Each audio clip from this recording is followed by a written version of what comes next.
What's good? Remember when one card could completely dominate Clash Royale? You'd unlock it, upgrade it, and suddenly every match felt unfair. But then, balance changes happened, and just like that, these cards never felt the same again. Today, we're talking about Clash Royale cards that peaked too early, cards that were once meta-breaking but faded into history.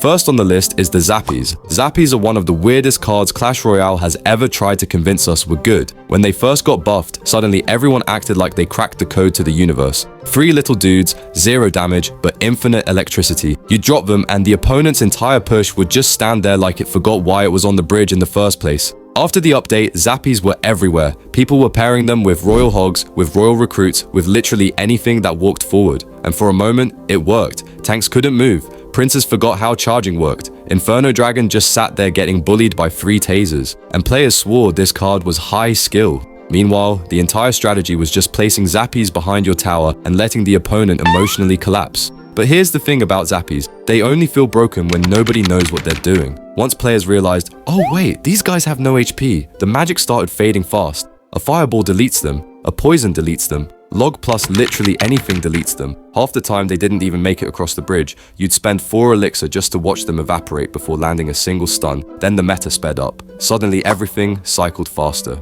Hog was back, minor poison everywhere, Phoenix and Monk running the game. And Zappies, they couldn't keep up. They need time, they need spacing, they need the opponent to politely push into them like it's 2018. Nobody was doing that anymore. You'd place Zappies and instead of stopping a push, they'd just awkwardly shuffle forward, miss their stun timing and die. No damage, no value, just vibes. The same card that once froze entire pushes now struggled to stop a single bandit, and slowly, quietly, they disappeared. One day you realized you hadn't seen Zappies in weeks, then months. Now when you see them, it's always some mid-ladder deck from 2019 that never got updated. Next on the list is the legendary Night Witch. Night Witch was released in 2017 as a legendary card.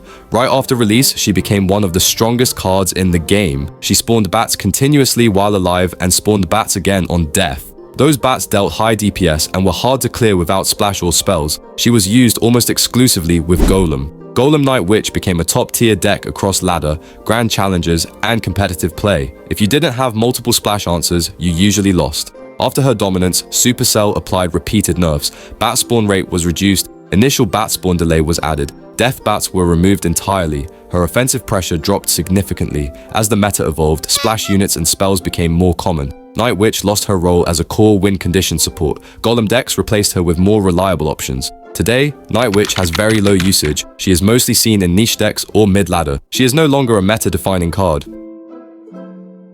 Rune Giant was released as an epic card in January 2025. After release, it saw a short spike in usage due to its new rune buff mechanic. It targeted buildings and applied damage buffs to nearby allied troops. The buff increased damage and triggered bonus effects every few attacks. Early on, players experimented heavily with Rune Giant decks. It was commonly paired with swarm or fast-attacking support troops. For a brief period, it appeared frequently on ladder and in challenges. However, Rune Giant relied heavily on support to gain value. If supporting troops were removed, the card had little impact on its own. It applied no immediate pressure and had low standalone threat. Balance changes reduced its effectiveness. Buff duration after death was limited. Hit points were reduced in later updates. Synergies with certain troops were weakened. As the meta shifted toward faster cycle and direct pressure decks, Rune Giant struggled. Other win conditions provided more consistent value. Players stopped building decks around it. Today, Rune Giant has very low usage, with usage rate almost hitting 0%. It is rarely seen outside of experimentation or niche decks. It is no longer relevant in the competitive meta.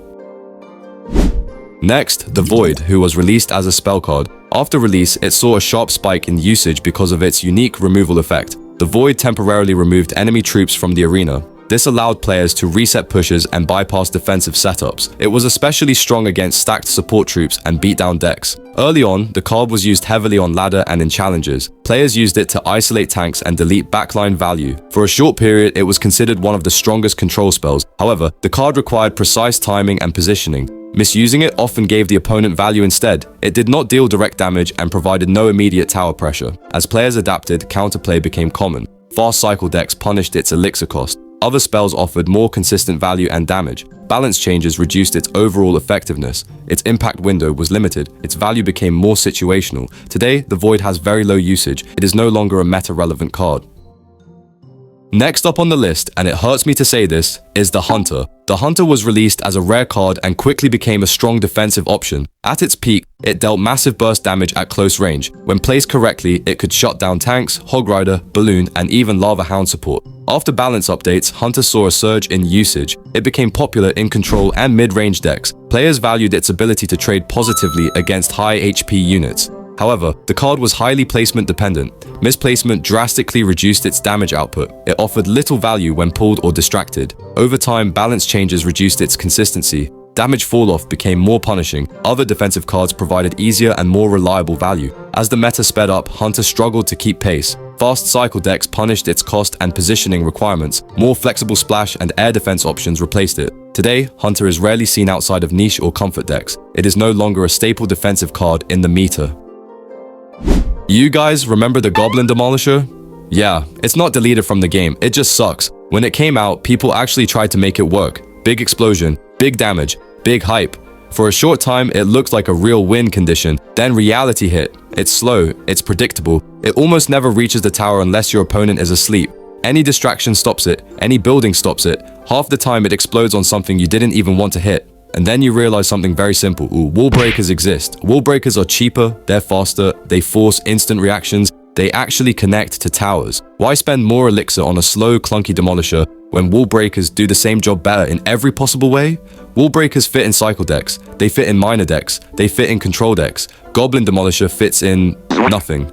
So no, it wasn't nerfed into the ground, it wasn't removed, the game didn't even change around it. Players just realized there's zero reason to use it, it still exists, it's just worse than wall breakers in every category. Next up, this card never really peaked, but there was a time when everyone used it during their rookie phase, Barbarian Hut. The main problem is simple, it costs 6 elixir. 6 elixir for a building that does nothing immediately. No damage, no pressure, no threat. In modern Clash Royale, that makes 0 sense. Why spend 6 elixir on Barbarian Hut when you can use cheaper buildings that actually do something?